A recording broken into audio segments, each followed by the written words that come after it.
제가 링크를 보통 드리는 분들도 있는데 안 드릴 때는 이렇게 랜드를 찾아서 제가 아까 제 이름을 치라고 하는 게 아니라 제목을 쳤어야 되는데 제가 다른 걸 알려드렸어요. 제목이 제가 그린플루언서니까 이걸 찍고 그냥 보이거든요. 그리고 예, 제가 링크를 드렸으면 네, 그 링크가 접속이 됩니다. 예, 고맙습니다. 네, 자 공부해 오셨죠, 우리 필리님? 1강에서 10강까지 제가 기대하겠습니다. 네, 이거 퀴즈가 있으니까 잘 풀어주세요. 자, 그럼 제가 잠시 시간이 지났기 때문에 바로 시작을 할 거고요. 스피커를 마이크가 지금 하울링이 있기 때문에 이걸 좀 우선 끄겠습니다. 마이크 잠시 전체 마이크를 우선 끄고 지금도 하울링 생기죠? 약간 이상하네요. 우리 혹시 마이크 한번 꺼봐 주시겠어요? 네, 지금 괜찮죠? 네, 됐습니다. 예, 어느 때는 이게 지금 아직 개선이 되지 않았는데, 하울링이 어떤 분에 의해서 이게 같이 켜질 스피커가 껴있으면 그게 같이 되더라고요. 그래서 지금 제가 강의할 동안만 잠시 부탁드리겠습니다. 자, 우리 오늘 1강부터 4강까지 여러분 기억나시나요? 제가 이제 시간이 많지가 않기 때문에 되게 좀 중요한 것 위주로 바로바로 빠르게 가도록 하겠습니다. 그 사이에 우리 이룰지니님 오셨네요. 네, 반갑습니다. 우리 수주분베리님 안녕하세요. 참빛파동님, 우리 라이프님, 우리 교수님, 초롱님 오셨어요. 네, 감사합니다. 교수님. 네, 자, 그러면 우리 1강부터 4강까지 지금 자, 준비되셨죠, 여러분? 이제 시험이 얼마 안 남았어요. 그래서 자, 한번 해봅시다. 자, 우리가 1강에서 먼저 1강부터 어떤 이야기를 했냐면 우리 이제 타일러가 이제 꿈에 대한 이야기를 하죠. 기후 위기에 대한 얘기를 했고, 그리고 그런 이야기를 하다가 기후 위기, 자, 이거를 해결하는 게 지금 꿈이 됐다라고 이야기를 했어요. 그래서 이제 그 당시에 또 뭐 엘고어 이야기, 엘고어의 불편한 진실에 관한 이야기가 있었고, 이제 그렇게 어떤 것들이 자꾸 드러나기 시작하면서 우리가 인위적으로 사람들이 이 지구를 망치고 있구나라는 이제 문제점을 알게 된 거죠. 그래서 생각했던 것보다 이게 심각하다는 것도 이제 알게 됐고요. 그래서 이제 우리가 그동안 그렇다면 기후 위기 문제가 굉장히 오래됐는데, 자, 이 역사가 중요하죠. 언제부터 어떤 일들이 있었는지. 자, 기후 과학이라는 분야가 생겨난 게 몇 년대부터라고 했죠? 자, 이거 중요하죠. 기후 과학이라는 분야가 생겨났다. 자, 언제부터였을까요? 몇 년대? 채팅창에 남겨주세요. 그렇죠. 라이크애님 정답. 공부 너무 잘하셨어요. 네, 1880년. 자, 이거 기억하셔야 됩니다. 이런 문제는 반드시 나와요. 1880년대부터 기후과학의 분야가 생겼고, 그래서 이제 굉장히 오랜 역사를 갖고 있죠. 그리고 이제 몇 년도부터 기후위기 문제에 대한 연구들이 시작됐죠. 자, 1880년대 기후과학이라는 분야가 생겼고, 그 다음에 자, 언제부터 기후위기 문제에 대한 연구들이 시작됐어요. 그 로저 레벨이라는 기후과학자가 얼마나 기후가 달라졌는지, 그 연결고리가 있는지를 분석을 했죠. 이따가 몇 년대? 자, 몇 년대? 1950년대입니다. 정확하게. 그렇죠. 라이크님 1957년인데, 자, 이거를 우리가 1950년대로 보고 있습니다. 자, 채팅창에 좀 남겨주세요. 1950년대 기후위기 문제에 대한 연구들이 시작됐다. 자, 이거를 기억을 하시고요. 그렇죠. 자, 50년대부터 왜 이게 50년대가 중요하냐? 우리 인간이 산업활동을 하기 시작했죠. 그러면서 대기 중에 이산화탄소를 많이 배출했어요. 그런데 문제는 이산화탄소가 자연스럽게 흡수가 안 돼. 이게 쌓이고 있다는 것을 발표한 게 바로 1950년대입니다. 자, 이거 기억하시고요. 그 다음에 이제 몇 년도냐면 기후 연구가 드디어 활발히 이루어지기 시작하죠. 그리고 남북극 빙하 해수면이 상승하게 됩니다. 자, 이게 언제일까요? 자, 맞춰주세요. 언제? 그렇죠. 사자수진님 정답. 1960년대. 자, 이때는 과학자들이 이제 관심 많이 가지니까 기후 연구를 이때부터 많이 하기 시작했습니다. 이산화탄소가 쌓이니까 이걸로 인한 온실 효과로 지구가 어떻게 바뀔까? 이걸 연구해 봤더니 온도가 오르기 시작하고 빙하가 녹기 시작하죠. 그럼 해수면이 상승하겠구나. 이거를 이미 1960년대에 알게 된 거예요. 자, 그러면서부터 이제 환경운동이 1970년대 시작이 됩니다. 1970년대 환경운동이 시작이 됩니다. 자, 이 역사적 흐름을 아시겠죠? 여러분, 이해됐나요? 이해됐으면 오케이 한번 눌러주세요. 자, 알겠다. 오케이. 자, 흐름을 기억하셔야 돼요. 그렇죠?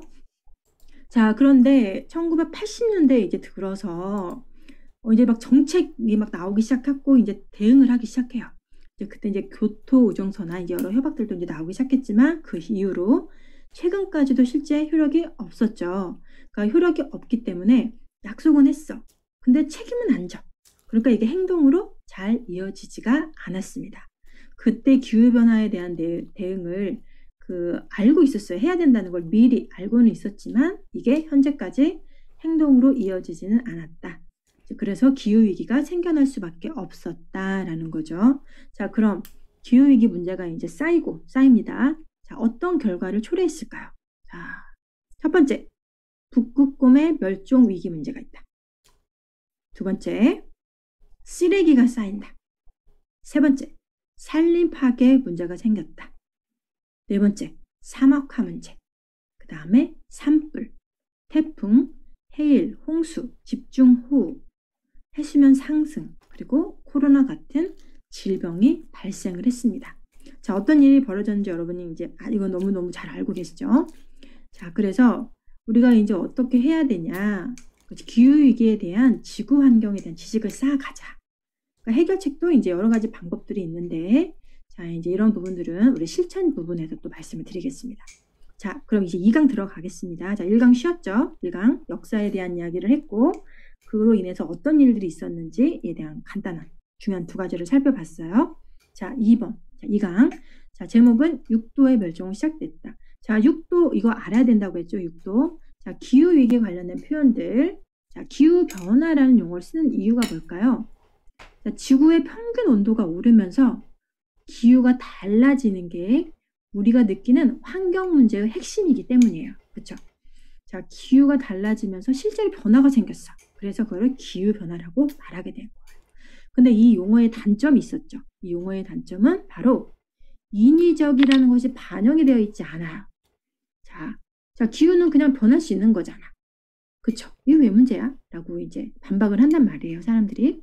자, 이 인위적인 거, 인간의 활동으로 인해 발생됐다는 문제를 강조하기 위해서 기후변화라는 말 대신에 나온 게 바로 뭐다? 기후위기다. 자, 기후위기라는 용어를 이제 씁니다. 그래서 이거는 인위적이라고 강조할 필요가 있기 때문에 자, 기후변화를 기후위기로 쓰고 있다. 자, 여러분 이해되셨죠? 자, 그래서 이제 앞으로 그러면 1도가 오를 때마다 어떤 상황이 벌어질지에 대해서 상황을 이제 예측을 하기 시작합니다. 자, 1도에서 6도까지 이거는 반드시 시험에 꼭 나오는 문제입니다. 자, 1도가 오른다. 1도. 자, 제가 몇 도인지 일단은 먼저 한번 해볼게요. 자, 바다의 산호가 70%가 죽고 태평양 섬나라에서 난민이 발생할 거다. 그리고 태풍이 강화돼서 영향권이 확대된다. 이게 몇 도일까요? 그렇죠. 라이크님, 사자수진님 정답. 자, 채팅창에 지금 마구마구 써주세요. 그렇죠. 참빛파동님. 자, 1도입니다. 1도. 제가 생각하라고 했죠. 아, 1도는 내가 몰디브로 신혼여행을 갔어. 근데 거기 바닷속에 산호가 70%가 죽었네? 난민도 발생할 거래. 섬나라가 이제 난민도 발생하고 태풍이 막 바다니까 강화가 돼가지고 영하까지 확대되는데. 자, 이걸 1도를 기억하면 된다고 했어요. 자, 그럼 2도 들어갈게요. 2도. 자, 마실 물이 부족하죠. 그리고 농업이 효율적이지 못해요. 분쟁이 일어납니다. 지구 표면 아래에서 뽑아오는 게 막 경쟁을 해가지고 부족한 상황이 생겨요. 그리고 중요한 게 지중해 국가에 뭐가 진행이 된다고 했죠? 어떤 현상이 진행이 되죠? 지중해 국가에서 그렇죠. 사자수님 딩동댕, 라이크애님 딩동댕, 사막화. 자, 바로바로 적어주세요, 여러분. 사막화가 진행이 됩니다. 그래서 스페인, 포르투갈, 이탈리아, 그리스, 크로아티아 이런 곳에 식물이 자라기 어려워져요. 자, 이렇게 또 뜨거우니까 어떻게 돼요? 이제 빙하가 녹겠죠. 해수면도 상승하겠죠. 자, 이런 문제가 생깁니다. 자, 그리고 2도가 상승했더니 우리 뉴욕 사진 봤죠? 막 모든 공항이 물에 잠겨요. 막 지역에 홍수가 납니다. 자, 저해발도 지역이나 나라들이 난민, 실향민이 증가합니다. 자, 굉장히 2도가 뭐가 많죠, 여러분?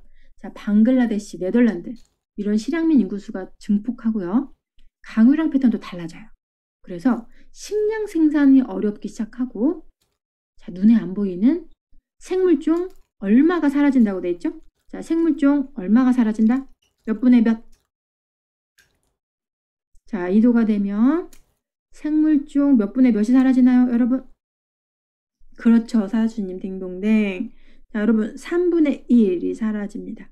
자, 생물종 사라진다. 지중해 사막화가 일어난다. 자, 이제는 예전에는 시험이 예를 들어서 이렇게 설명을 해주고 몇 도일까요? 라고 나왔는데 요즘은 그렇지 않아요.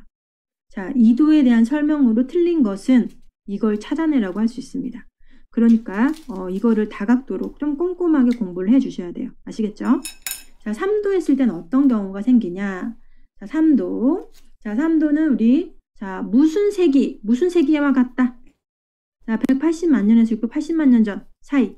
그때 생긴 호모사피엔스가 맨 마지막에 생긴 세기. 이거 무슨 세기라고 했죠? 그렇죠, 사자수진님. 100점입니다.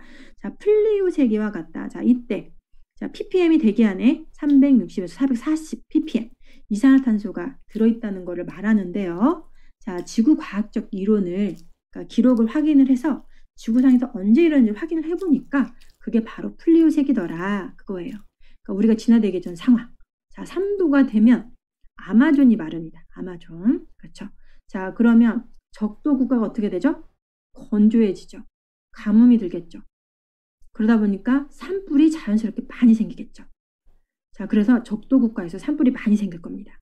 자, 이거 기억해 두시고요. 그리고 이것 때문에 무슨 현상이 나타나죠? 자, 피드백 루프. 뭐였죠? 피드백 루프.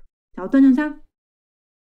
자, 바로 나와야 돼요. 자, 그렇죠. 대먹임 현상, 피드백 루프. 그렇죠. 바로바로 써주세요, 여러분. 자, 대먹임 현상이 나타나는데, 피드백 루프. 자, 이상 현상이 나타나고, 자, 이게 이제 3도가 되면 이제 이걸 어떻게 과연 바로잡을 수 있을지가 아주 미지수가 돼요. 그래서 이제 생태계는 게 모든 게 지금 바뀌어버리기 때문에 이게 가속화돼서 4도 넘고 바로 5도로 갈 수 있기 때문에 3도가 되면 절대 안 되는 상황이 발생하는 겁니다. 자, 그런데 자, 할 수 없지. 자, 4도가 됐다. 4도가 됐으면 자, 어느 나라가 나오느냐? 호주. 자, 호주라는 지역이 농업이 절대 불가능해집니다. 그리고 거주 불가능해집니다. 자, 우리 1회 때 시험이 바로 호주가 정답이었어요. 4도. 호주 하면 4도. 4도. 전 세계적으로 식량이 부족해져요. 기근이 많아지고 자원에 대한 전쟁은 더욱더 많아집니다. 그리고 우리가 알고 있는 문명의 형태 싹 다 사라집니다. 그래서 이때 엄청난 그 사회구조가 무너지게 됩니다. 자, 그럼 5도가 되면 어떤 일이 생길까? 자, 5도가 되면 북극과 남극에서 이제 농업이 어려워집니다. 자, 남극, 북극은 거주 가능한 지역이 좀 한정이 돼 있죠. 근데 이제 거기서 거주가 어려워지게 되는 거예요. 그리고 특히 중요한 거, 바다 밑에 뭐가 있죠? 메탄가스가 있단 말이에요. 그러면 이게 땅이 깨지고 지진이 발생해서 엄청난 파도가 쳐서 쓰나미가 발생을 합니다. 아, 네, 반짝이는 루시님. 아, 제가 링크를 내드리겠습니다. 잠시만요. 제가,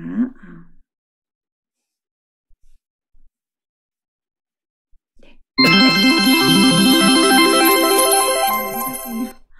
아유, 네, 후원 감사합니다. 제가 이거 소리를, 잠시만요. 아유, 우리 또, 제가 소리를 조금, 네. 사자수님이 이렇게 힘든 그거를 모으신 거를 또 이렇게, 네, 후원해 주셔서 너무 감사드립니다. 네. 자, 그래서 계속 해볼게요. 네. 자, 그래서 6도가 이제 됐어요. 자, 6도. 자, 5도는 북극, 남극 농업이 어려워지고, 이때 뭐가? 바다 밑에 있는 메탄가스가 풀리면 지진, 쓰나미, 이게 발생된다고 했죠. 자, 6도가 되면 인류가 멸망이 됩니다. 그쵸? 자, 여러분 이해되셨죠? 네. 자, 그래서 지금까지 그러면 지구의 평균 온도 상승이 얼마나 됐을까? 자, 그때 산업화 이전에 온도 측정하는 방법이 있었죠. 자, 그런 것들을 이제 여러분들이 다 보셨을 거고. 자, 우리가 그 현재 1도의 온도 상승이 온도 기록을 했을 때 아까 제가 말씀드렸던 플리오색이 3도 상승했던 시기와 지금 같다고 했어요. 360, 440 ppm. 지금 상황이 400 ppm을 넘은 상태입니다. 자, 그래서 360 이하로 낮추지 않으면 지구가 굉장히 위험한 상태로 가게 된다. 이게 중요한 거죠. 지금 현재 1.12도 정도 올렸다고 하죠. 그래서 지금 2도로 가는 건 굉장히 위험합니다. 자, 이렇게 해서 지금 2강에서 중요한 거. 자, 하나 더 있죠. 자, shifting baseline syndrome. 자, 이게 뭘까요? 여러분, 한글로. 자, 한글로 바로 맞춰주세요. 자, 제가 지금 영어로 이야기했죠. 자, 기준점이 계속 옮겨가기 때문에 기준을 제대로 잡지 못하게 되는 증후군. 그걸 뭐라고 했죠? 딩동댕, 사자수지님, 참빛바동님. 그렇죠. 여러분 쓰셔야 돼요. 그렇죠. 야이핑님, 딩동댕. 좋습니다. 기준점, 이동, 증후군. 이건 제가 영어도 반드시 알아두셔야 된다고 했어요. 자, 기후변화에서 영어 용어와 함께 반드시 기억을 해두셔야 시험 문제에서 잘 맞추실 수 있으세요. 자, 이거는 자, 기준점, 이동, 증후군. 이거 제가 중요하다고 말씀드렸고 이거 꼭 기억하세요. 자, 이거를 이제 생태계에 적용을 해서 우리가 이제 이미 파괴되어 있는 환경에 익숙해지면 계속해서 이제 우리가 망해가는 쉽게 느낄 수 이거를 있을까요? 그렇지 못하다는 이야기였잖아요. 왜냐하면 시간이 가면 갈수록 악화되는 것에 그냥 계속 익숙해지는 거예요. 그러다 보니까 이 기준점 이동 증후군이 이게 세대가 지나면서 이루어지고 있다는 걸 계속해서 인지를 해야 한다. 자, 이거 자, 우리가 얘기했었고, 자, 그 다음에 자, 이번에 3강 들어가겠습니다. 3강에서 제일 중요한 거 경제적 외부성. 경제적 외부성 중요하다고 했죠. 자, 3강에서 수연이의 사례가 나오죠, 여러분. 그리고 라떼의 사례가 나옵니다. 자, 그래서 자, 비용이 발생은 하는데 실물 경제에 반영되지 않는 것을 뭐라고 한다? 아, 지호애니님, 네, 괜찮습니다. 네, 자, 뭐라고 하죠? 비용이 발생하는데 실물 경제에 반영되지 않는 것. 자, 그걸 뭐라고 할까요? 안녕하세요, 베티님. 그렇죠, 라이크애님, 딩동댕. 자, 경제적 외부성이라고 했어요. 자, 경제 안에서의 한 측면과 밖에 있는 영향의 부산물이나 부작용 같은 다른 비용이 발생하는 거에 대해서 가격을 매기지 않는 것. 뭐 건강이라든지 기회비용 뭐 이런 것들, 그중에 환경이 하나 있죠. 자, 이런 것들을 바로 경제적 외부성이라고 한다. 자, 이거 기억을 꼭 해두세요. 자, 그 다음에 자, 우리 지금 3강 하고 있습니다, 여러분. 잘 따라오고 계시죠? 자, 우리 네, 소연님, 바쁘신데 이렇게 와주셔서 감사합니다. 자, 우리가 이제 3강을 하고 있고, 자, 탄소순환. 지원님, 네, 후원 감사합니다. 자, 원래 안에 이제 이산화탄소가 있었단 말이죠. 그 안에 이제 흡수가 어떻게 되는지, 그런 부분들에 대해서 이야기를 짚어갔었고, 커피와 경제적 외부성이 어떻게 연결되는지, 그거에 대해서도 여러분들이, 네, 익히 외웠습니다. 자, 그러면 또 하나. 자, 1년 동안, 자, 문제 맞춰주세요, 여러분. 채팅창 열심히, 손을 부지런히 움직여주세요. 자, 1년 동안 지구가 재생해서 만들어줄 수 있는 것은 지구 자체가 갖고 있는 무엇이라고 부르는 게 있다. 자, 지구 자체가 갖고 있는 무엇? 그렇죠, 사자수님. 공부 안 하셨다니 지금 거의 아주 그냥 100점을 맞은 기세이십니다. 아주 잘하셨어요. 맞아요. 자, 지구가 재생해서 만들어줄 수 있는 지구 자체가 갖고 있는 것, 이걸 바로 자, 1년 동안 생태 용량이라고 합니다. 자, 여러분 다 잊으신 거 아니죠? 잊으신 거 아니죠? 지구의 생태 용량. 그러니까 생태 용량을 1이라고 했을 때 그걸 1년 동안 매월 조금씩 12개월 동안 나눠서 써야 된다는 걸 말하는 거예요. 근데 지구 경제에서는 어떻죠? 융통성이라는 게 1도 없어요. 그래서 미래 세대의 것을 우리가 앞당겨 쓰면서 지금 재생 능력까지도 파괴하고 있다는 겁니다. 그러니까 우리가 이 생태 용량을 초과하지 말고 우리의 소비 패턴을 반드시 바꿔야 된다. 자, 그 이야기를 하는 겁니다. 자, 이제 그리고 여기서 나왔던 용어가 자, 산림관리협의회 딱 나오면 뭐가 나와야 되죠? 자, 종이가 생산되는 과정에서 지구가 덜 파괴되었다는 걸 확인한다. 그렇죠. 바로 FSC 인증입니다.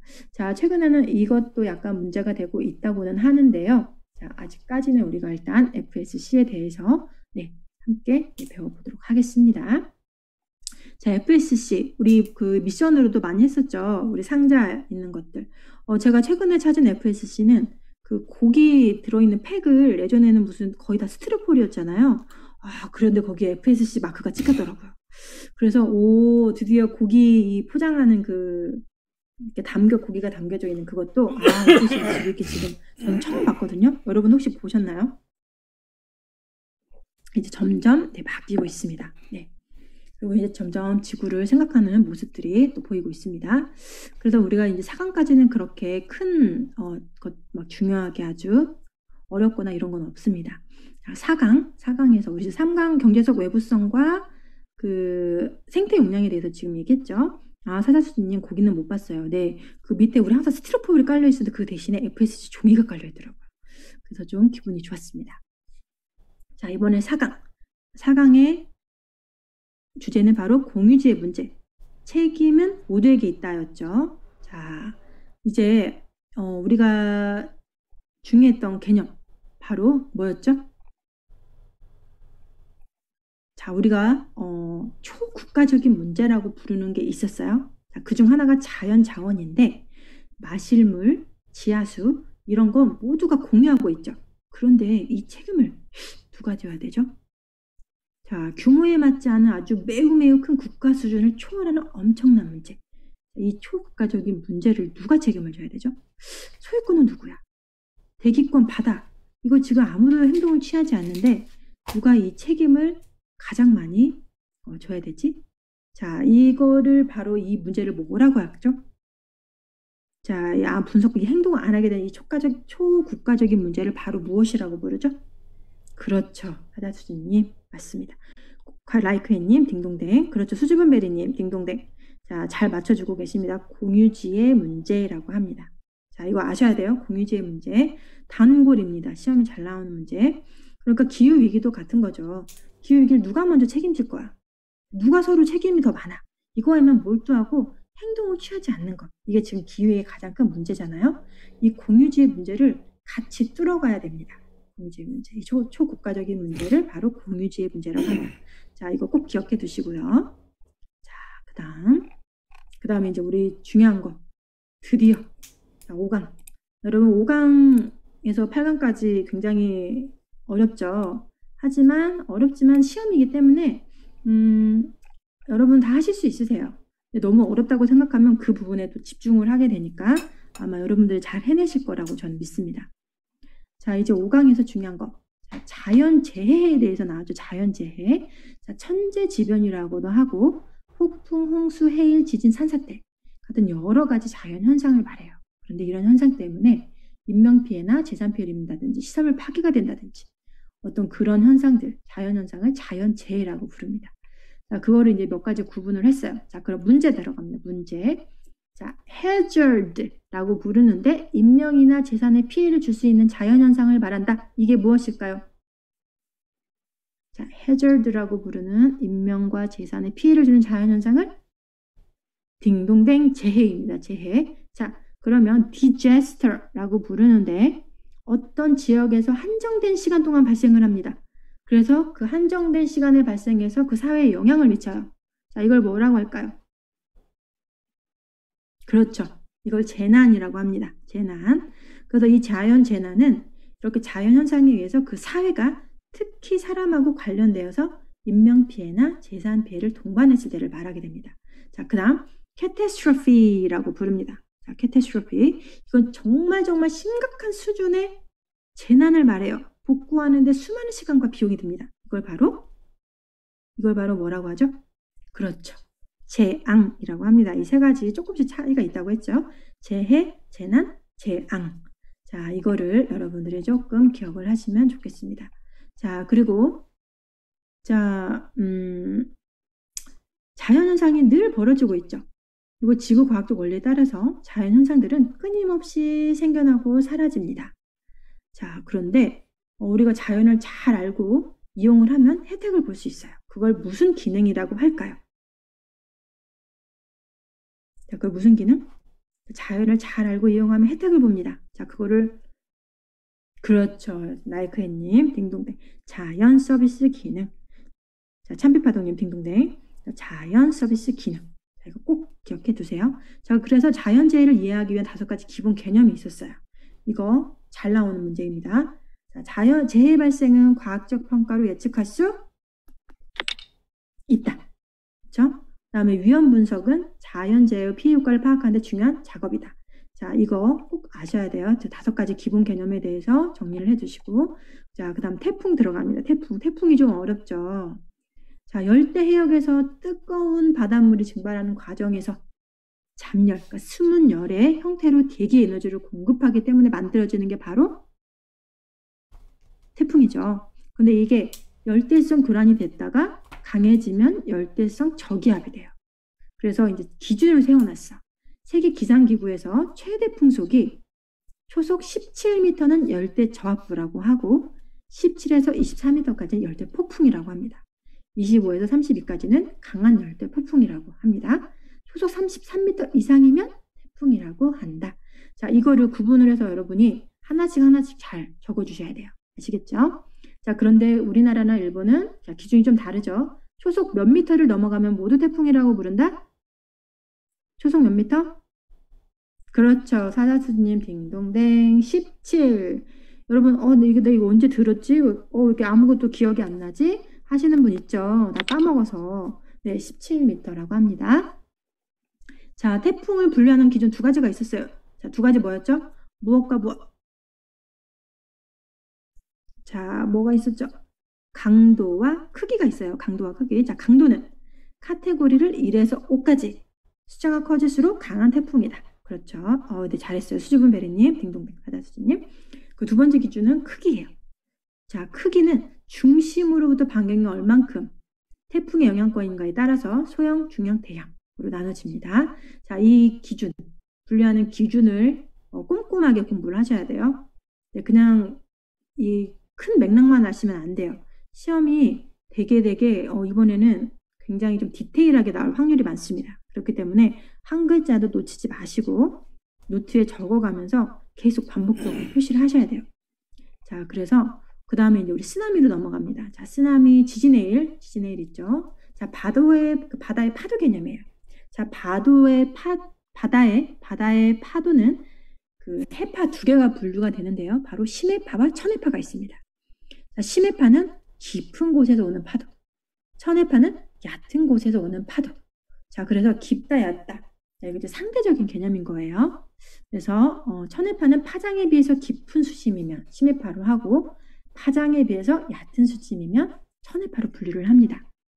자, 그런데 지구상 어디에나 천해파 특성으로 전파합니다. 뭐가? 지진 해일. 자, 지진 해일에는 심해파가 있다, 없다? 자, 지진 해일은 심해파가 있다, 없다? 없다. 그렇죠. 자, 잘하셨어요. 박수. 자, 이 부분 여러분 아마 많이 잊으실 수 있는데, 자, 이 부분에서 좀 잘 많이 아셔야 돼요. 그래서 천해파 특성으로만 전파를 한다. 이거를 기억하세요. 지진의 일은 천해파 특성이다. 자, 이거 기억하시고, 자, 우리나라가 안전한지 아닌지에 대해서 지금 쭉쭉 여러분들이 스토리를 갖고 가시면 됩니다. 자, 그럼 6강을 들어갈게요. 6강. 자, 6강. 자, 기후변화에 대한 이야기를 하죠. 자, 그 먼저 기후변화 협약에서 정의한 게 있어요. 자, 어디에서 정의했다고요? 기후변화 협약에서 정의한 기후변화란 무엇인가? 이 정의는 뭐냐면 간접적으로 또는 직접적으로 전체 대기의 성분을 바꾸는 인간 활동에 의한 것이든 아니면 자연적인 것이든 기후가 달라지는 것을 기후변화라고 부릅니다. 자, 우리 기후위기 공부했다가 또 기후변화. 자, 이 기후변화의 정확한 개념에 대해서 물을 확률이 있어요. 아시겠죠? 그러니까 기후변화 협약에서 정의한 그 기후변화에 대한 정의를 한번 여러분들이 한번 보시고요. 자, 기후가 변했을 때 평균 몇 년 정도를 기준으로 하죠? 자, 기후가 변했다. 이거 그냥 어제 오늘 갖고 얘기하나요? 자, 몇 년이 기준인가요? 평균 몇 년? 그렇죠. 지우언니는 딩동대 30년이 기준입니다. 그래서 매일 시시각각 바뀌는 기상현상하고는 완전 다른 개념이에요. 착각을 하지 않도록 하시고 30년 정도의 평균 수치 기후라는 것. 자, 이 부분입니다. 그러면 기후변화가 왜 일어나는가? 이거를 이제 온실 효과로 설명을 하죠. 자, 온실 효과. 자, 온실 효과도 잘 알아두셔야 되죠, 여러분. 태양 복사 에너지가 지구 표면에 도달을 해요. 그럼 이게 지구에서 복사해서 우주로 빠져나가야 돼요. 근데 들어온 만큼 빠져나가야 되는데 못 빠져나가요. 그래서 증가됐죠, 온실가스가. 그래서 지구에 축적되는 현상을 바로 온실 효과라고 합니다. 자, 태양 복사 에너지는 파장이 어떤 단파의 형태로 들어오죠? 자, 짧은가요? 긴가요? 어떤 단파라고 했으니까, 그렇죠? 그렇죠. 다 짧은 단파의 형태로 들어옵니다. 자, 온실가스는 파장이 긴 지구 복사 에너지를 막는 역할을 해주는 거예요. 자, 이해되셨죠? 온실가스, 지구온난화. 자, 그러면 우리에게 어떤 영향을 미치는지 한번 볼까요? 자, 지구 시스템에 엄청난 변화를 가져오죠. 자, 해수면 상승, 지구온난화, 자, 빙하가 녹고 수온 염분이 바뀌죠. 강수량도 바뀌고, 자, 비가 많이 내렸던 곳에 갑자기 비가 안 와. 비가 안 오던 곳에 갑자기 비가 내려요. 자, 해양의 순환이 또 바뀝니다. 급격한 기후변화, 악기상 해류가 바뀌죠. 그러면 당연히 자연재해의 특성들도 달라지게 됩니다. 그렇게 되니까 어떻게 돼요? 환경 난민들이 대량으로 발생이 됐어. 어머. 자, 그랬더니 1, 2부만 아니라 이제 어때요? 1, 2도 이렇게 바뀌는데 지구에 살고 있는 다른 생물들이 생태계가 바뀌니까 어떻게 되죠? 불필요하게 인간하고 접촉하는 게 많아져요. 그러면서 바이러스에 자꾸 노출이 되죠. 자, 이렇게 코로나 바이러스 같은 게 앞으로도 계속해서 늘어날 거란 얘기입니다. 이렇게 지구촌 곳곳에서는 이상한 자연재해가 계속 증가하고 있습니다. 앞으로 기후변화로 인한 폭염, 한파, 극심한 가뭄, 홍수 이런 것들이 더 많이 늘어난다고 합니다. 아, 적은하이님 감사합니다. 아, 이렇게 또 방문해 주셔서 네, 고맙습니다. 자, 그래서 이제는 온실가스 미세먼지를 한번 알아볼게요. 자, 기후변화가 일어나는 원인이 아까 뭐라고 했죠? 온실가스라고 했죠. 온실가스 가장 대표적인 게 바로 이산화탄소입니다. 이산화탄소. 자, 이산화탄소. 자, 그리고 메탄도 있었고, 이제 6가지 제가 이제 말씀드릴 거예요. 자, 우리 6가지 한번 말해볼까요? 6가지, 이거 중요하죠? 자, 대표적 온실가스 6가지. 자, 제가 앞 글자를 따서, 자, 무슨 역에 가서, 자, 무슨 과목을 공부했더니, 그렇죠. 집에 와서 뭐가 남았더라. 제가 말씀드렸어요. 그렇죠. 우리, 와, 사다순이 야이핑님 정확히 잘 기억하고 있습니다. 임해역에 갔더니, 임해역은 분당에 있습니다. 참고로. 임해역에 가서 수학하고 과학 공부를 하고 왔더니, 육아가 남아있어. 자, 이렇게 제가 말씀드렸어요. 그렇죠. 산비파동이 임해, 수과, 육아. 자, 이산화탄소. 자, 그렇죠. 웃기죠. 네, 이렇게 스토리를 여러분이 내가 외우기 편하도록 네, 그런 거 잘 안 외워지는 것들은 스토리를 한번 만들어 보세요. 그럼 좀 쉽게 이제 그런 거 용어들이 좀 익숙해지실 겁니다. 자, 6가지가 알아야 된다고 했죠.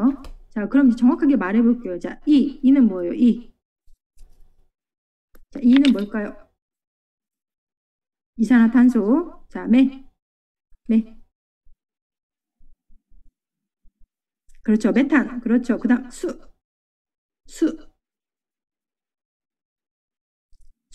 수는 맞죠?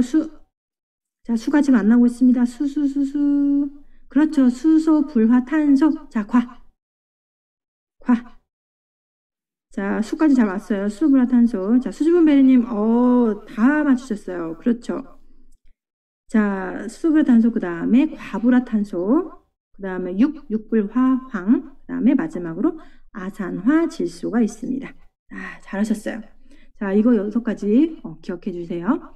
자, 그러면 우리 필리핀에 자, 어떤 화산이 분출해서 여러분 어떤 화산이 분출했죠? 그렇죠. 피나투보 화산이 분출했습니다. 그게 엄청 큰 화산이었는데 그때 성층권까지 화산재에 뭐가 도달을 했다? 이 성분이 뭐였나요? 자, 이 화학 성분은 바로 뭐였죠? 자, 이때 온난화를 지구 평균 온도를 0.5도 낮춰주는 바로 이 물질은 딩동댕 야이핑님, 수지분 베리님 정답. 자, 이산화황입니다. 다시 필리핀의 피나투보 화산이 분출할 때, 자, 이 화산재가 이 화산재인 이산화황이 성층권까지 도달을 했어요. 근데 이 이산화황이 어떤 역할을 했느냐? 태양으로부터 들어오는 단파 복사 에너지를 차단해 주는 효과가 있었어요. 자, 그러면서 자, 지구 평균 온도를 무려 0.5도를 낮춰줍니다. 그게 바로 뭐다? 이산화황이다. 자, 이해되셨죠? 자, 이거 아셔야 돼요. 이산화황. 자, 그래서 이거를 그래? 지구로 그러면 이게 낮춰준다고? 그러면 일부러 우리 성층권에다가 이산화황 투입하면 되겠네? 자, 이렇게 인위적으로 지구공학이라는 처방 내리면 된다, 안 된다? 안 된다. 신중하게 접근해야 된다. 그죠? 왜냐? 부작용이 생겼어. 어떤 부작용? 빙하기가 도래할 수 있어요. 자, 그렇기 때문에 자, 이런 부분들은 굉장히 신중하게 우리가 잘 인위적 지구공학 처방을 해야 된다라고 말씀드렸습니다. 자, 그다음 자, 이제 우리 이산화탄소 비롯해서 온실가스는 이 화석 원료를 사용하고 쓰레기가 늘어나고 산림을 번복하면서 많이 늘었죠. 자, 공장에서 배출하는 이 미세먼지라는 거. 자, 미세먼지 연무. 자, 이런 걸 뭐라고 한다고 했죠?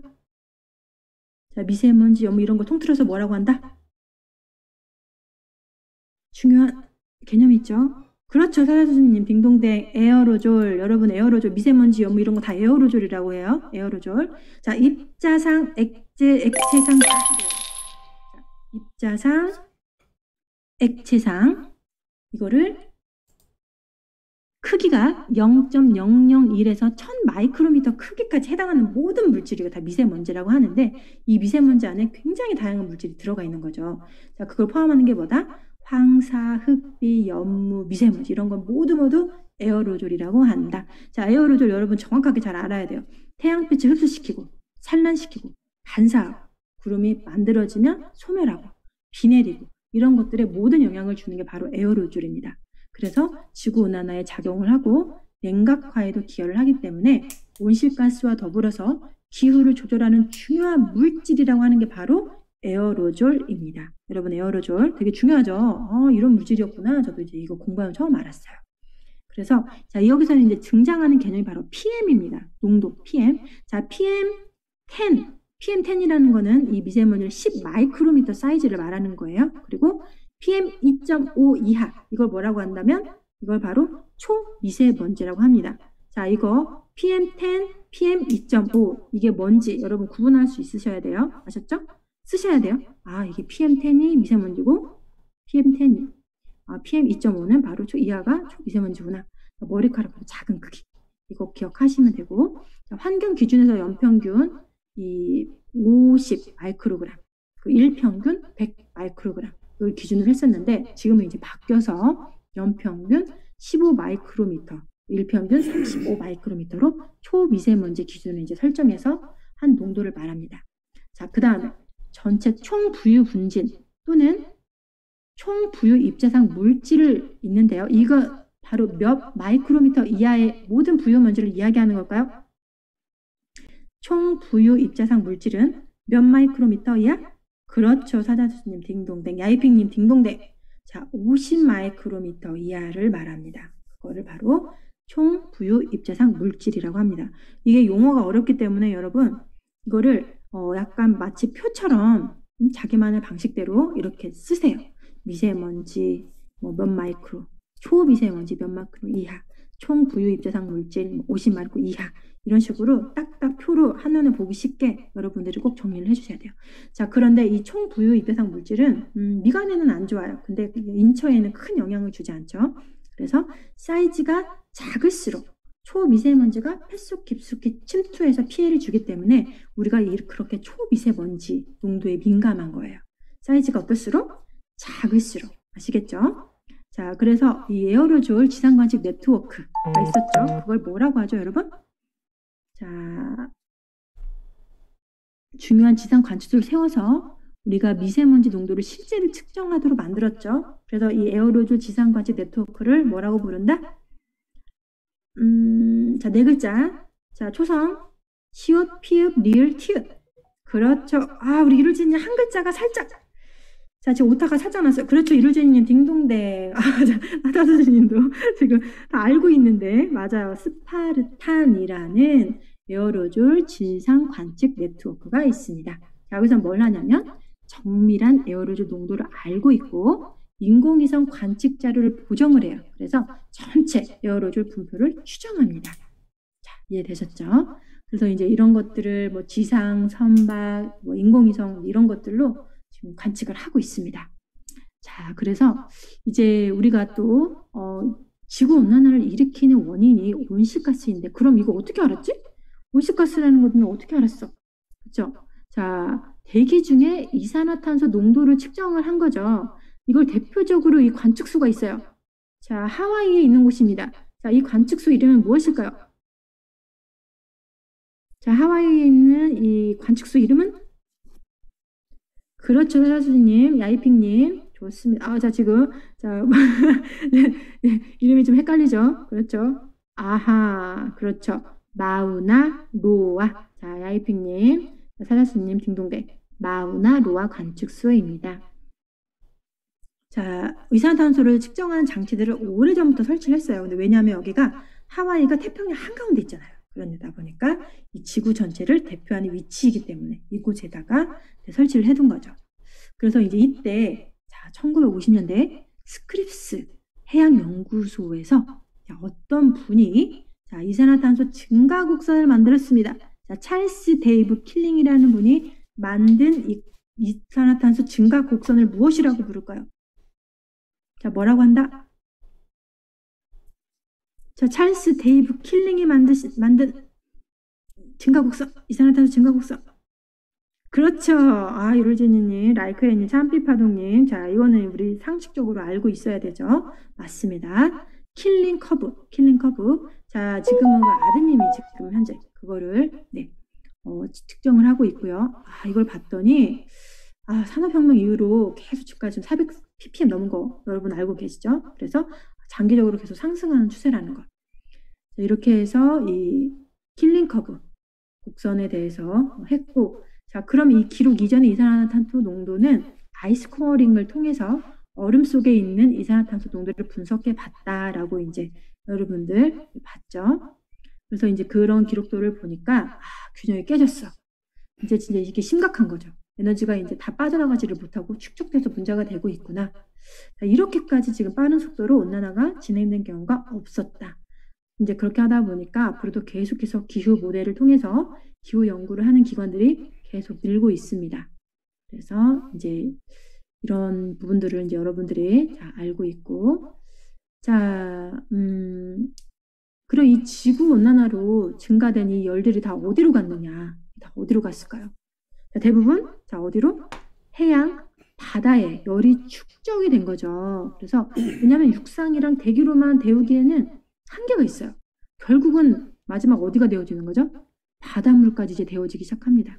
그러니까 지구 온난화로 증가되는 열이 지금 어디로 가 있다? 대부분 바다로 가 있습니다. 그래서 지금 바다에 대한 연구가 굉장히 활발한 거예요. 이해가 되셨죠?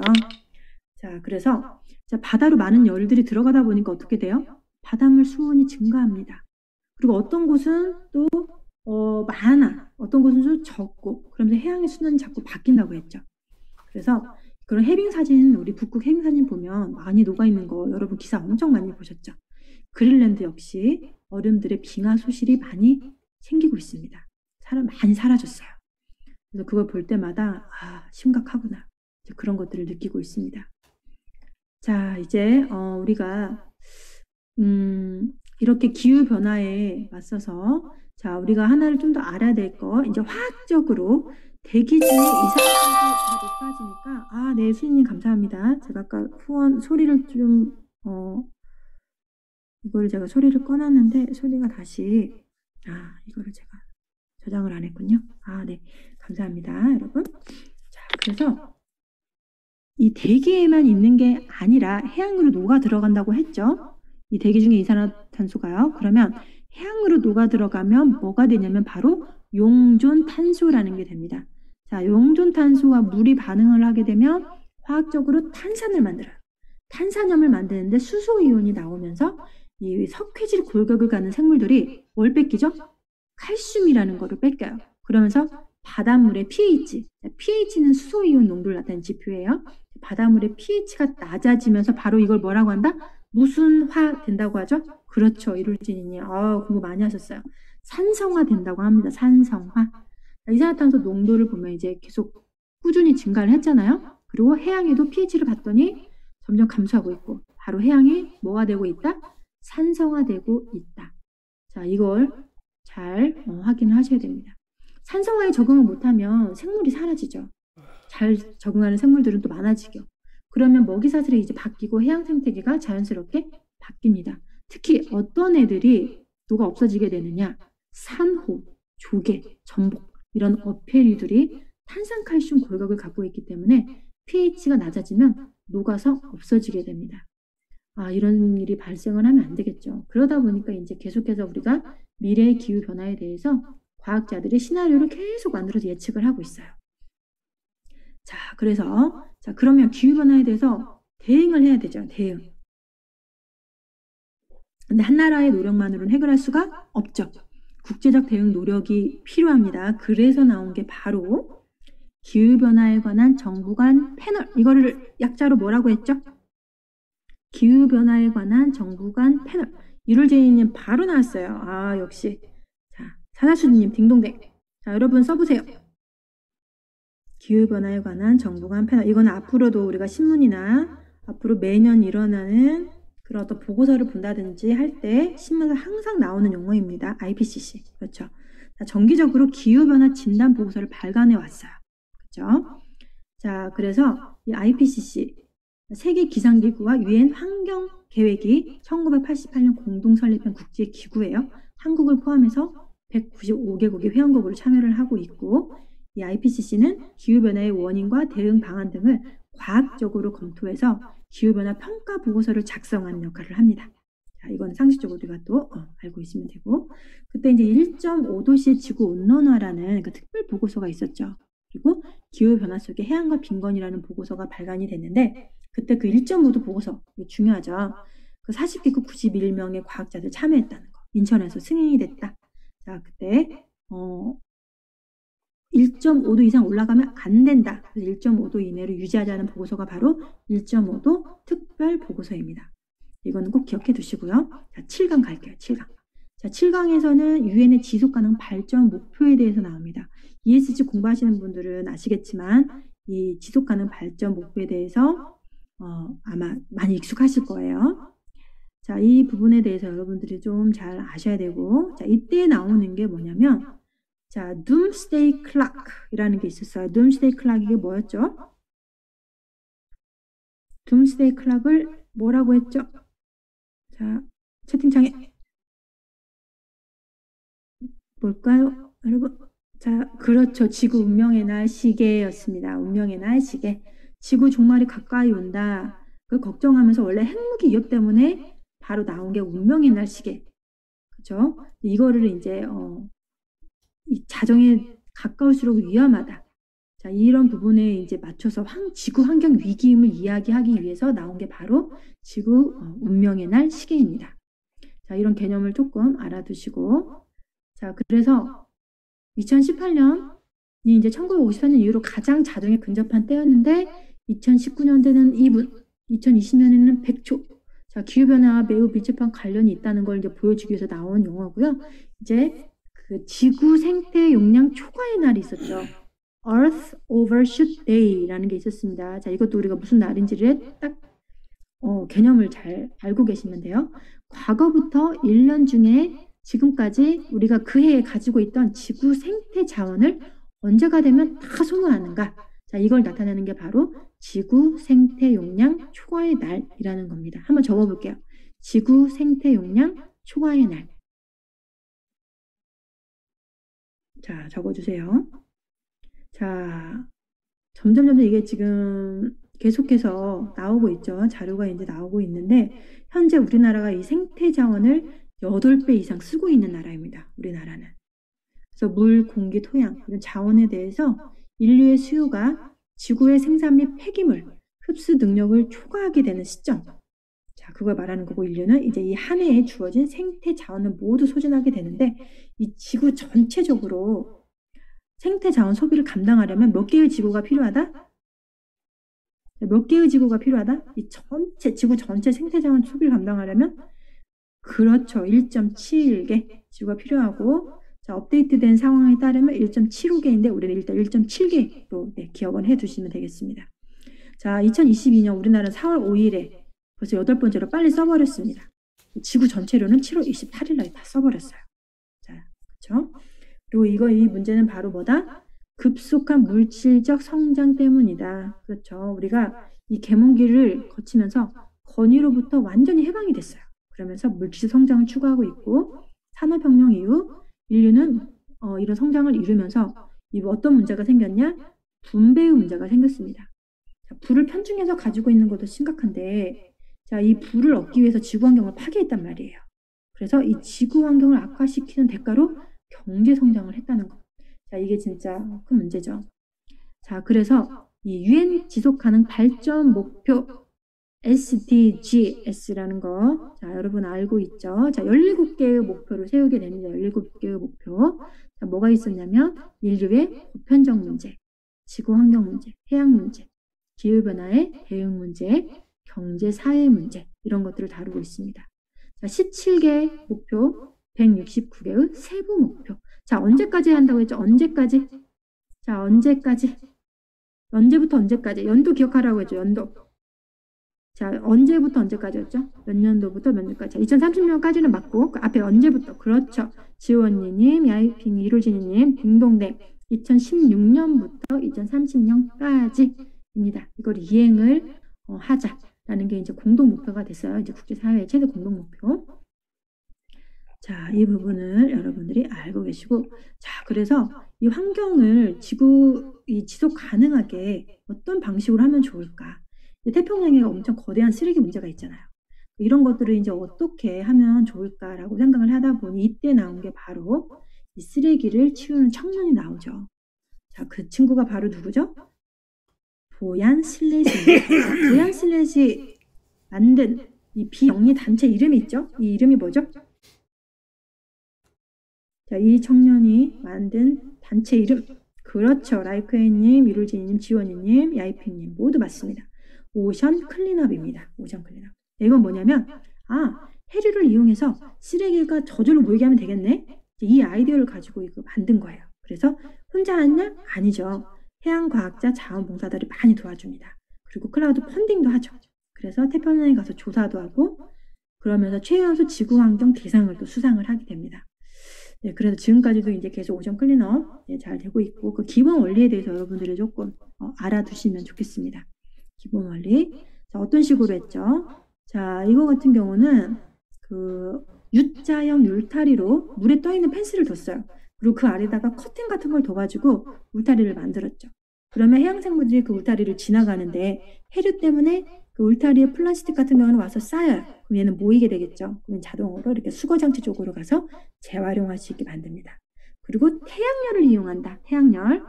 그래서 오랫동안 떠 있으면서 자가 발전할 수 있도록 만들어진 게 바로 특징입니다. 이거 잘 나와요, 여러분. 자, 태양열을 이용해서 오랫동안 떠 있으면서 자가 발전할 수 있게 한다. 그렇게 함으로써 쓰레기를 제거합니다. 알아두시고요. 자, 플라스틱 쓰레기가 모이면 아까 재활용센터에 판매된다고 얘기를 했었죠. 친절한 봉쌤님, 아유 감사합니다. 이렇게 또 위로배 바쁘신데 이렇게 또 와주셔서 후원까지 감사드립니다. 자, 그래서 이제 최근에는 많이 바뀌었어요. 그래서 그 이제 과제로도 나와 있으니까 여러분들이 이건 하시고 알아두시면 되겠습니다. 자, 그럼 이제 지구 환경과 자원, 그 물 문제를 좀 봐야 되겠죠. 우리가 그 지구 환경의 환경 오염도 문제지만 어떤 문제가 있죠? 자원도 굉장히 큰 문제입니다. 물, 식량, 에너지. 지금 70억이 넘는 인구, 앞으로는 곧 100억이 넘게 된다고 하죠. 그러면 이렇게 우리에게 필요한 물, 식량, 에너지를 과연 다 축적할 수 있을까? 이게 엄청나게 큰 문제가 되겠죠. 자, 지구 작동 시스템 원리를 이용하고 그리고 물이라는 게 이게 바다에 엄청 많잖아요. 그럼 물의 순환을 잘 이용하면 되겠네? 그럼 물 부족도 해결할 수 있겠구나. 이걸 알 수 있게 되는 거죠. 그리고 만약에 그렇게 하지 못했어. 그렇게 되면 이제 가뭄, 홍수, 산불로 어마어마하게 기후변화로 인한 특성이 바뀌면서 기후변화 난민은 더 급증할 것이고 그런 이제 엄청난 문제가 되기 때문에 우리가 적극적으로 잘 대처를 해야 됩니다. 자, 그래서 그 자원으로 좀 여러 가지 볼 것 중에 하나가 먼저 그 해수를 담수화하는 방법으로 활용하는 것. 있고요. 그다음에 식량 문제, 에너지, 자원 이런 것들을 바다를 잘 활용하면 좋겠다. 자, 이거를 알면 되겠습니다. 자, 그럼 수산 자원을 한번 살펴볼게요. 자, 바닷속에 다양한 해양 생물과 수산 자원이 풍부하죠. 자, 그럼 문제를 낼게요. 자, 생태계를 구성하는 생물 중 인간이 이용할 수 있는 유용한 수산 생물의 집단을 무엇이라고 할까요?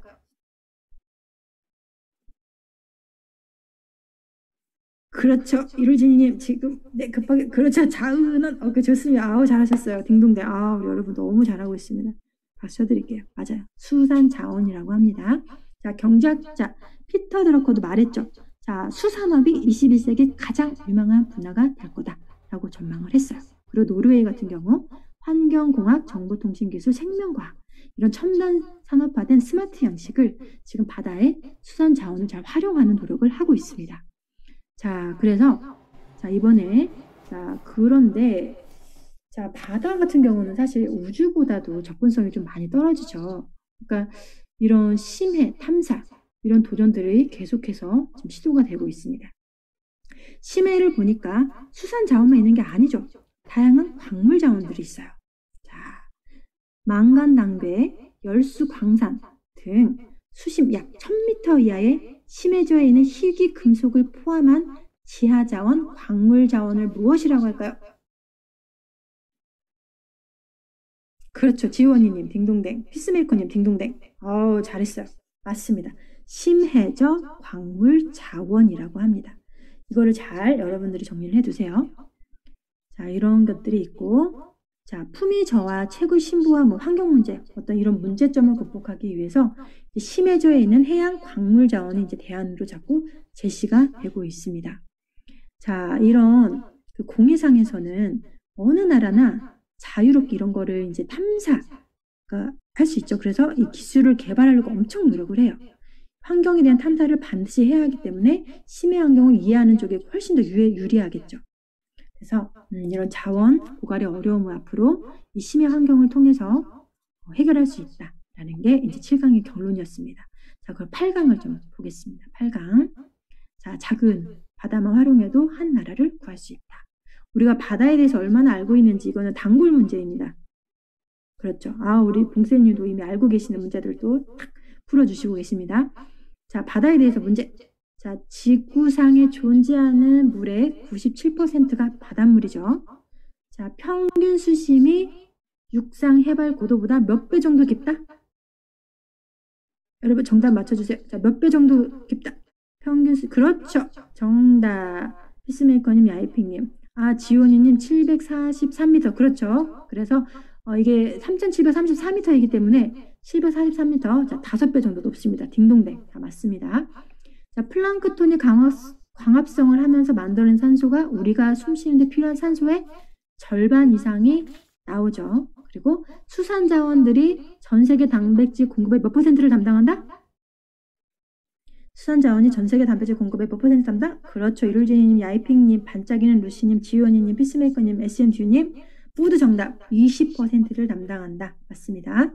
자, 이 바다에 대한 거를 여러분들이 정확하게 이건 알고 있어요. 왜냐하면 시험에 이거 바꿔서 많이 나오거든요. 이거는 꼭 하시고, 그리고 기후변화에 민감하게 반응하고 또 심대하게 영향을 미치는 기후 조절자이다.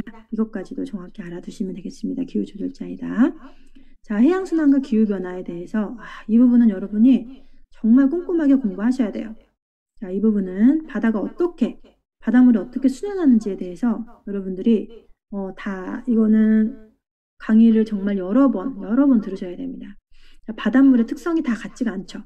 그린랜드 남극 대륙 주변에 아주 무거운 물이 표층에 있어요. 그리고 색으로 표현을 하는데 이 표층 바닷물의 이게 밀도가 클수록 진한 색. 다시 말해서 무거운 물은 어떻게? 표층에 있으면 가라앉죠. 그러면서 그때 해양 심층수라는 게 만들어집니다. 봉쌤 감사합니다. 우리 봉쌤 더 좋으십니다. 네. 자, 그래서 북대서양이 그린랜드 해역에서 만들어지는 심층수를 무엇이라고 한다? 북대서양 심층수. 자, 남빙양 부근 주변에서 만들어지는 저층수를 뭐라고 부르죠? 뭐라고 부르나요, 여러분? 그렇죠. 야이핑님, 지원이님, 그린나리님, 딩동댕, 남극, 저층수라고 합니다. 자, 그래서 이 부분들이 이제 어떻게 이동하는지를 여러분들이 잘 기억을 하시고, 자, 깊이 들어갈수록 수온이 떨어집니다. 그럼 차가운 물이 나타나고, 그래서 급격하게 쭉 떨어지는 게 아니라 일정하다가 급격히 떨어지고, 뭐 다시 서서히 떨어지고 이런 것들을 반복을 하는데, 일정한 층을 혼합층이라고 하고, 급격히 떨어지는 곳을 수온 약층이라고 해요. 그리고 그 아래에 바로 뭐가 있다? 심해가 된다. 자, 이거 알아두시고, 자, 문제 나갈게요.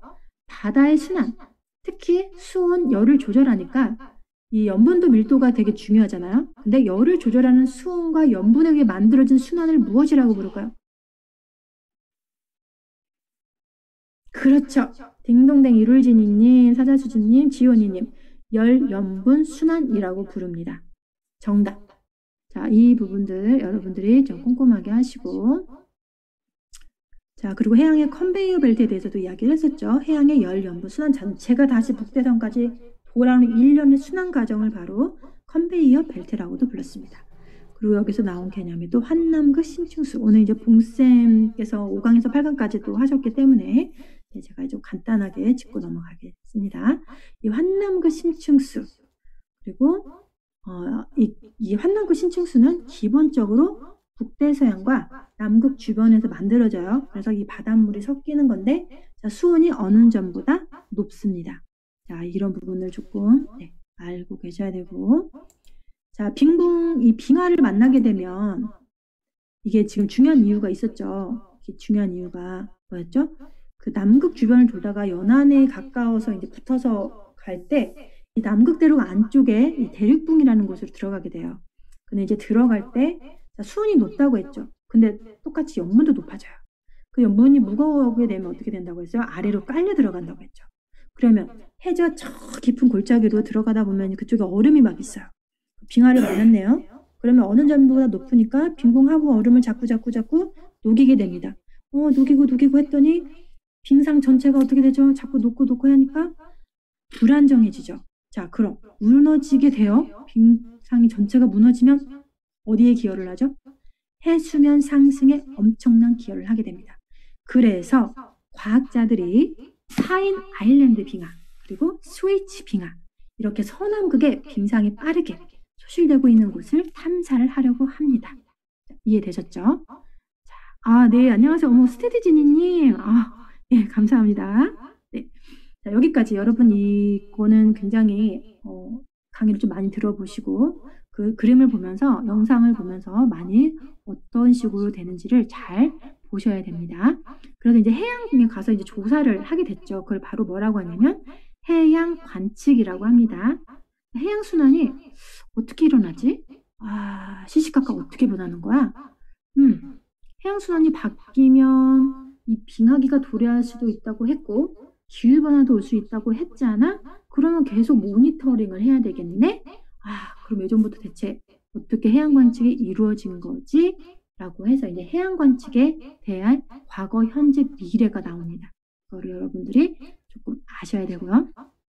자, 해양 관측 과거 옛날에는 관측 방법이 별로 없었어요. 그죠?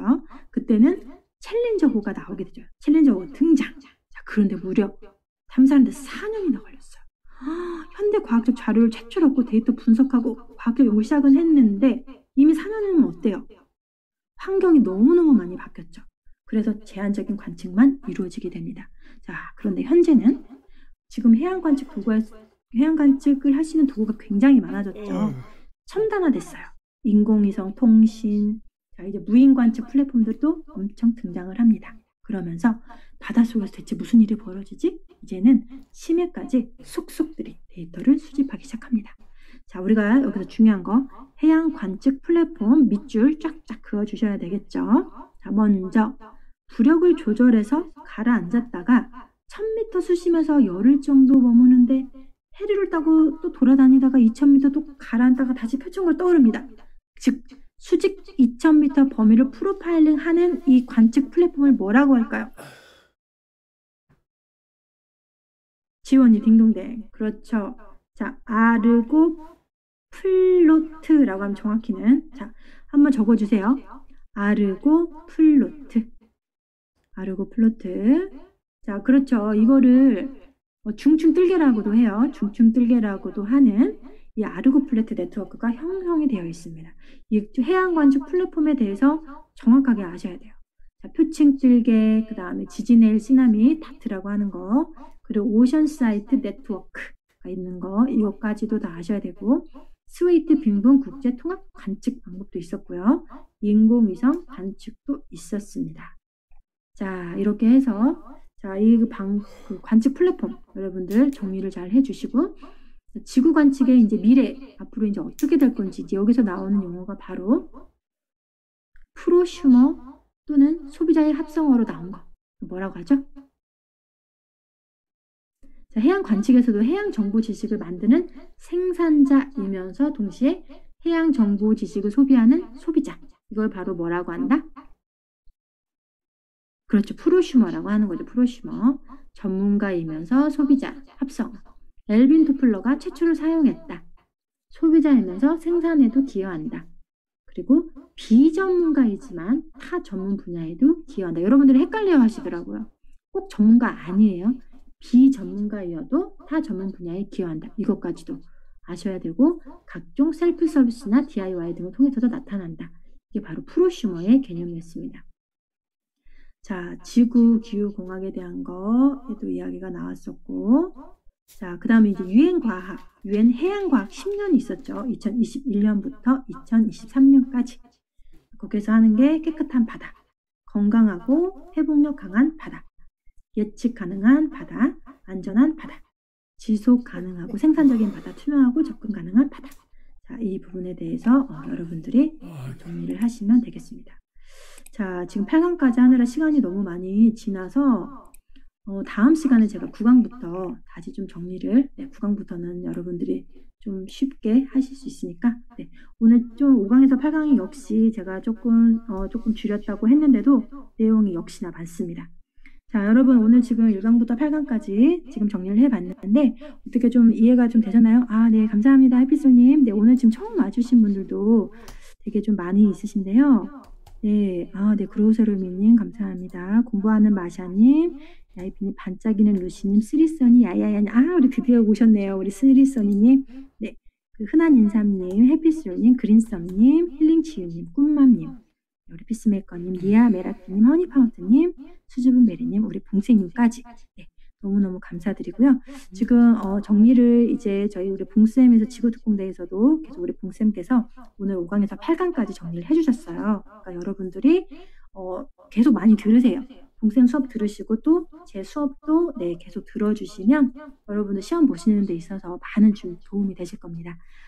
네, 우리 피스메이커님, 네, 도움이 되셨어요. 감사합니다. 네, 반짝이는 루시님, 네, 정리되셔서, 네, 좋네요. 네, 리아 메라키님, 밀업은, 네, 금요일에 지금 이번 주, 매주 금요일은 제가 항상 정기적으로 9시 20분에 하고 있고요.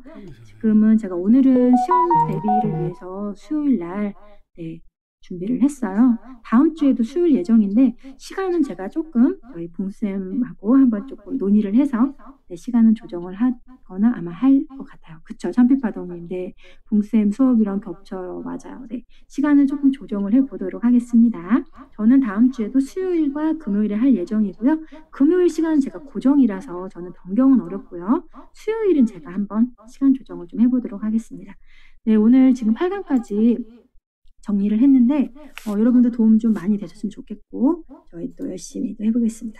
자, 그럼 우리 또 그래도 이렇게 오늘 처음 오신 분도 있고 하니까 우리 앞으로 한번 나와주시면 우리 단체 사진 찍고 얼른 마무리할게요. 자, 이렇게 또 기능을 한 번씩 이 기회에 지금 시간이 없으신 분들은 자유롭게 나가셔도 괜찮습니다. 네, 괜찮습니다. 네, 부담 없이 일정 있으신 분들은 나가주셔도 좋습니다. 자, 이제 시험 기간이 얼마 안 남았지만 제가 요즘도 한 번씩 다 피드를 보고 있는데 지금 환경실천 피드 잘 올리고 계시고 있더라고요. 그래서 제가 환경 피드 올리신 분들은 가서 답글도 달고 있으니까 여러분들이 서로서로 지금 시험 보시는 분들은 서로서로 댓글 많이 질적 댓글 달 수 있도록 서로 많이 도와주시면 좋을 것 같아요. 그게 이제 중간시 준비에 되게 중요하거든요. 네, 네, 우리 지금 오늘 이렇게 너무 감사드리고 오늘은 오른쪽에 이모지가 있습니다. 오른쪽 보라색 걸 누르시면 아니면 기본적으로 떠 있는 거 우리 하트 한번 눌러볼까요? 우리 오랜만에 네, 사랑해 하트 같이 한번 네, 눌러보도록 하겠습니다. 자, 하나, 둘, 셋. 자, 하트 한 번만 더 눌러주세요. 하트. 네, 정말 감사합니다. 제가 이번 주 금요일 같은 경우는 지난주까지 사실은 16강까지 했고 제가 17강부터 17강, 18강을 할 차례예요. 17강, 18강. 그렇게 할 차례이고 그 다음 주 수요일은 19강, 20강을 하고 그 다음 마지막으로 16일에는 시험 전날이기 때문에 제가 쪽집게 그 파일 여러분들 아마 있으신 분 없으신 분이 계실 텐데 그 쪽집게 파일의 기출문제가 뭐가 나왔는지 한 번 더 살펴드릴 예정이에요. 우리 기후변화 전문가 봉선님께서도 다 풀어주실 건데 이 부분들도 한번 네 여러분들에게 최대한 시험에 도움이 될 수 있도록 네, 도움 드릴게요. 네, 오늘 이렇게 와주셔서 감사드리고, 자, 그럼 지금 이것으로 제가 미럽을 종료하겠습니다. 그리고 인스타를 팔로우 해주시면 제가 매번 언제 하겠다는 공지를 올리고 있거든요. 네, 인스타 팔로우 해주시고, 우리 서로서로 여기 아바타 보이시죠? 숫자 써 있는 부분 누르셔서 서로서로 팔로우 해주시면 나중에 기수 활동 하시는 데 있어서도 많은 도움이 되실 겁니다. 네, 오늘 바쁘신 가운데 와주신 분들 정말 정말 감사합니다. 네, 그럼 이제 제가 랜드를 종료하겠습니다. 봉쌤님 너무너무 감사합니다. 네, 우리 봉쌤님과 함께 여러분들 공부 많이 도와드릴 테니까 네, 봉쌤님 수업에 많이 가셔서 많이 배우고 오세요. 그리고 제가 또 복습해 드릴 수 있으니까. 네.